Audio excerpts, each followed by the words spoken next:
Norėčiau Oskaro paprašyti iš savo bokšto pakomentuoti mūsų šią sesiją ir pranešimus.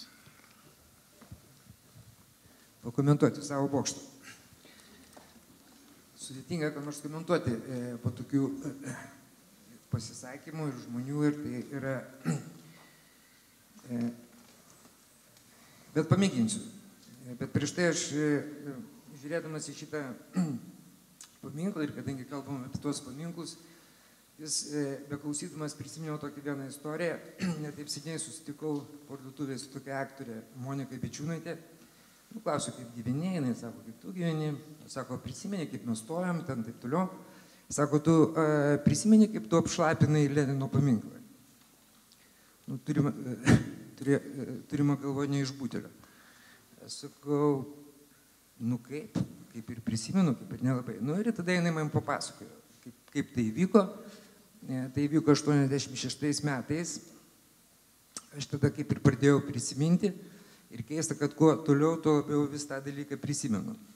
Koks čia galėtų būti naratyvas, kas tada įvyko, kokia tai įvyko desovietizacija ir ar tai buvo pasipriešinimas, ar tai nebuvo pasipriešinimas, ar tai kažko verta, nes aš gyvenau gal ir ne taip blogai tais laikais, bet vis dėlto tai padariau. Žodžiu, ką aš noriu pasakyti ir apie tą paveldą, pavyzdžiui, galvoti apie teatrą, tai iš tų laikų mes paveldėjom labai stiprų teatrą, su kurio beje jau nepriklausomais laikais po 90 metų Lietuva išgarsėjo visam pasaulyje. Ir aš vis galvoju, iš tikrųjų, kokia čia yra tema, galvojant apie visą tai. Beje, dabar aš statau jaunimo teatre Ibseno Laukinę antį. Ir ten iškeliama viena labai įdomi tokia tema. Beje, man neleido tos Laukinės antės pastatyti nacionaliniam, galbūt dėl to, kokia ten tema iš esmės iškeliama. Labai trumpai priminsiu siužetą, kad yra šeima, į tą šeimą ateina buvęs draugas, kuris iškelia tokią bekompromisį reikalavimą tiesos. Ta šeima gyvena meilėje, bet galima pasakyti ir meile. Kaip atrodo bent jau tam atėjusiam draugui. Iš tai jis reikalauja tos tiesos ir tos tiesos jis reikalauja. Bet to pasiekmei duktė Jadvyga, mergaitė 14 metų, kuri sužino, kad jinai yra netikra dukra tėvo ir ją tėvas pasikoja atstumė, jinai nusižudo. Tai reiškia, yra du dalykai, toj pjesai labai aštriai susiduria. Tai tiesa ir teisingumas. Tai yra skirtingi dalykai. Ir beje, kuo labiau pasaulis ar šalis ar valstybė pakrypsta arba kuo daugiau kažkas... Būna tie laikai, kai tiesa ir teisingumas daugiau sutampa, būna laikai, kurie ateina, kai tiesa ir teisingumas, tarp tiesos ir teisingumo, ta takoskyra didėja. Tai mes gyvenam laikais, kai iš tikrųjų matom, kad labai didėja takoskyra tarp tiesos ir teisingumo. Tiesa yra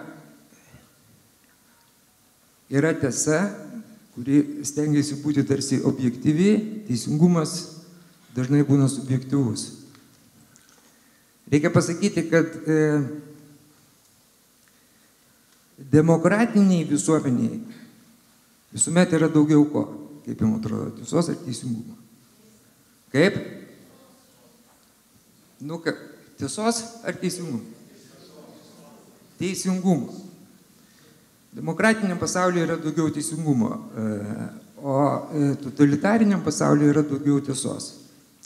Ta tiesa gali būti nebūtinai tiesa, bet tai yra toj sistemoje pripažinta tiesa. Tai,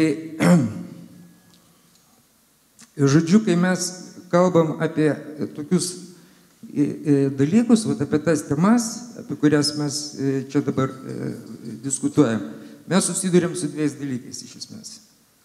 Su tiesa iš vienos pusės, o iš kitos pusės su teisingumu. Va čia ir vyksta tas didysis ginčas. Teisingumas visuomet atsižvelgia į tam tikras aplinkybės, atsižvelgia į kažkokią tai situaciją, o tiesa visuomet yra iš tam tikro kažkokio tai pokšto. Ir čia įdomu, čia yra toks esminis kažkoks dalykas, bent jau menui apskritai, arba teatrui tai yra esminė tema. Aš nesakau, kad tarkim, mes turim būti kažkieno pusėje, bet mes visuomet turim suvokti šitą dilemą. Tai pavyzdžiui, dabar aš matau prie šito stalo tokią dilemą, kad tarkim, Nerija, jinai daugiau atstovauja tiesą, o Tomas šiuo atveju teisingumą. Tai mes turime šitą labai aiškų dalyką. Ir diskusiją reikia suvokti, kad vyks šitoj paraleliai. Tai ačiū.